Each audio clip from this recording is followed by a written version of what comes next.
Uy, ASP, ano yan pinapanood ninyo? Ha? Bakit nga andito? Binabasa namin yung post ni Biancatan kasi nilalait niya yung mga Bisaya. Porkit Bisaya kami, hindi na kami marunong gumamit ng debit card. Hoy, Biancatan, mayaman kami mga Bisaya kasi may iPhone kami at dyan namin nilalagay yung pera namin sa debit card. Ah, ganun ba?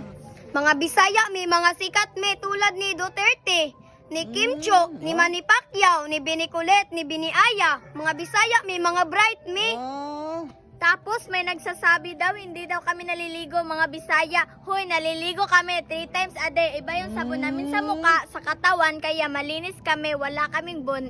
malinis Oo nga. nga. Okay lang, proud naman kami na Bisaya kami kasi ang mga Bisaya ay mayayaman at maraming pera. At makakabili kami kung anong gusto namin at makakabili kami ng iPhone. Oo nga, at saka wala kang karapatang tratuhin ganito ang mga Bisaya. Dahil kami mga Bisaya, marami kaming magagawang dapat gawin. Ganun ba? Mas matatalino nga yung mga Bisaya kasi makaintindi ng Tagalog.